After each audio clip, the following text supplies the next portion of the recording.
Assalamualaikum warahmatullahi wabarakatuh. Sebelumnya, perkenankan kami untuk memperkenalkan diri.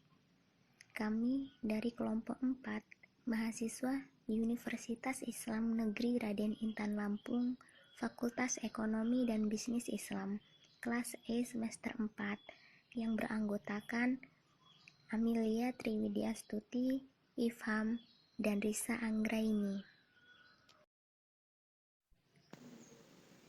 Dalam kesempatan kali ini, kami akan membahas materi yang berjudul Syarat-syarat Pembangunan Ekonomi. Materi yang akan dibahas oleh kelompok kami antara lain syarat-syarat pembangunan ekonomi, kekuatan dari dalam, mobilitas faktor produksi, akumulasi kapital, kriteria investasi, penyerapan kapital dan stabilitas, dan nilai dan lembaga. Baiklah, materi pertama akan disampaikan oleh Saudara Ifham. Syarat-syarat pembangunan ekonomi. Menurut Baldwin dan Mayer, agar pembangunan ekonomi dapat berjalan seperti yang diharapkan, ada beberapa syarat antara lain: adanya kekuatan dari dalam masyarakat itu sendiri, adanya mobilitas faktor produksi, akumulasi kapital, kriteria dan arah investasi yang sesuai dengan kebutuhan, penyerapan kapital dan stabilitas nilai-nilai serta lembaga-lembaga yang ada untuk pengembangan ekonomi suatu negara. Antara faktor-faktor ekonomi dan non-ekonomi mempunyai peranan yang seimbang, karena antara keduanya saling ketergantungan dan saling melengkapi, sebab bab kemakmuran ekonomi hanya sebagian saja dari kemakmuran sosial. Yang pertama, kekuatan dari dalam. Kekuatan dari dalam yaitu kekuatan yang ada di dalam masyarakat sendiri untuk berkembang. Kekuatan ini sangat penting untuk terjadinya perkembangan. Semangat membangun harus datang dari dalam. Tanpa itu, prakarsa pembangunan akan terbuang percuma dan akan segera padam. Prof. Karen Necross dalam buku Jingan mengatakan hal ini. Pembangunan tidak akan mungkin terjadi jika ia tidak berkenan di hati rakyat.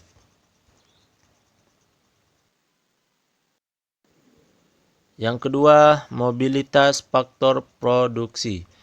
Mobilitas faktor-faktor produksi lebih kepada upaya menggeser faktor-faktor produksi yang kurang produktif ke penggunaan yang lebih produktif. Untuk mengatasinya, maka ketidaksempurnaan pasar harus ditiadakan, sehingga faktor produksi dapat digunakan sepenuhnya dengan cara mengganti bentuk organisasi sosial dan ekonomi, memberikan kesempatan untuk menaikkan produktivitas pada teknik yang ada, peningkatan teknologi, penjualan produk dan pasar kapital diperluas. Keadaan monopoli harus dikurangi dan kredit dipermudah bagi petani dan pedagang kecil.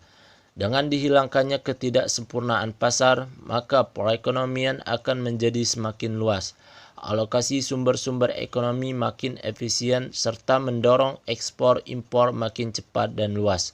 Dengan demikian, lingkaran kemiskinan tidak berujung pangkal dan dapat lebih mudah ditembus.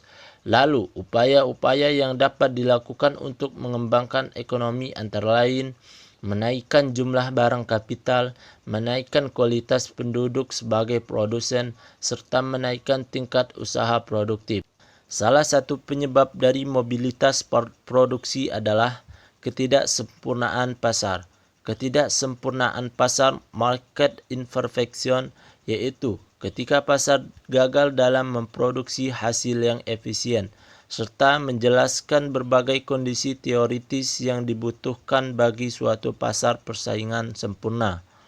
Bidang-bidang penelitian yang penting dalam ekonomi mikro meliputi pembahasan mengenai keseimbangan umum, keadaan pasar dalam informasi asimetris, pilihan dalam situasi ketidakpastian, serta berbagai aplikasi ekonomi dari teori permainan.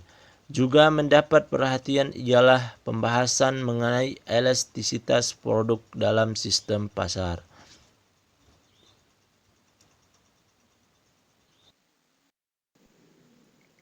Selanjutnya, akumulasi kapital.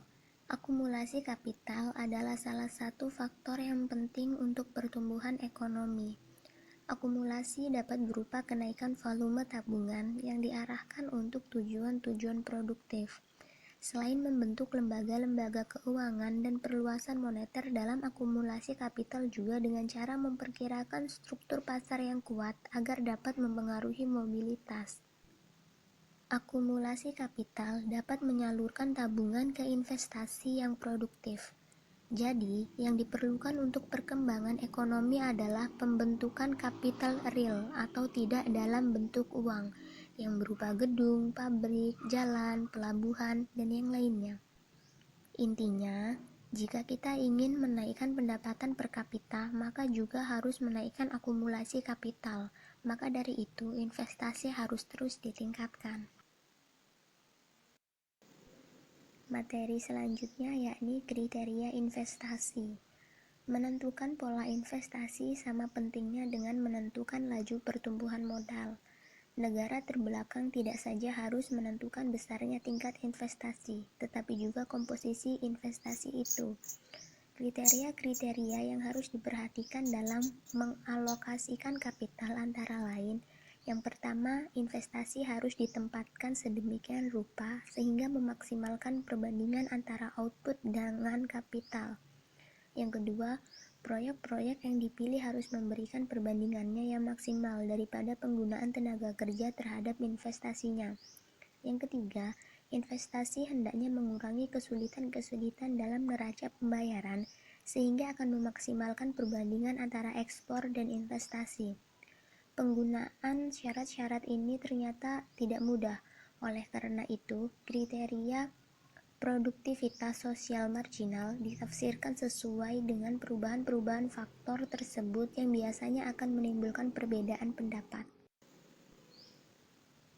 Untuk itu, ada beberapa faktor yang harus diperhatikan, antara lain pendapatan per kapita, pendapatan nasional, faktor waktu, kepentingan masyarakat, unsur pasar, titik pertumbuhan, pertumbuhan seimbang, dan teknik produksi. Penyerapan kapital dan stabilitas. Batas kemampuan penyerapan kapital.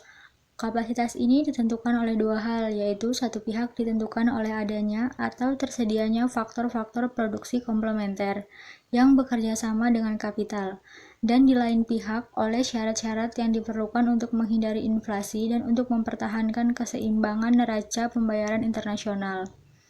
Keterbatasan kapasitas untuk menyerap kapital di negara yang sedang berkembang disebabkan oleh kurangnya teknologi, kurangnya tenaga ahli, kurangnya mobilitas faktor produksi.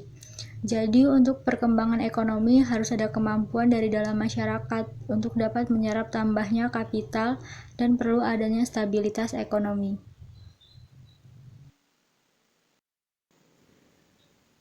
Nilai dan lembaga.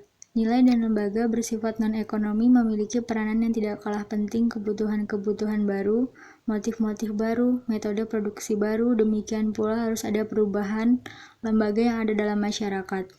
Dan harus disadari bahwa manusia dapat menguasai alam dan menggunakannya untuk memenuhi kebutuhan manusia. Tetapi dalam penggunaannya, kita juga harus memperhatikan kelestarian dan kebudayaan manusia itu sendiri, untuk membuka kemungkinan penemuan hal-hal baru sehingga dapat meningkatkan produktivitas dan mulai bermunculnya inovator dan wira swasta. Wira swasta yang dibutuhkan untuk pertumbuhan ekonomi harus memiliki sifat sebagai berikut. Yang pertama, memiliki kesempatan untuk mengenal kesempatan-kesempatan dalam pasar. Yang kedua, memiliki kemampuan untuk mengambil tindakan-tindakan alternatif. Yang ketiga, memiliki kemampuan untuk mengkombinasikan elemen-elemen secara rasional dalam keputusan-keputusannya. Jadi, wira swasta harus dapat berdiri sendiri atau percaya diri sendiri dalam mengatasi kesulitan-kesulitan yang ada dan bertanggung jawab terhadap tindakan-tindakannya. Dan pada akhirnya, wira swasta sangat diharapkan perkembangannya pada negara berkembang. Tentu dengan usaha yang kompleks, yaitu tidak hanya dalam bidang ekonomi saja, melainkan juga organisasi teknik produksi. Sehingga perkembangan ekonomi dapat dilihat dari sejauh mana perubahan-perubahan itu dan dapat diterima oleh penduduk dan berapa kecepatannya.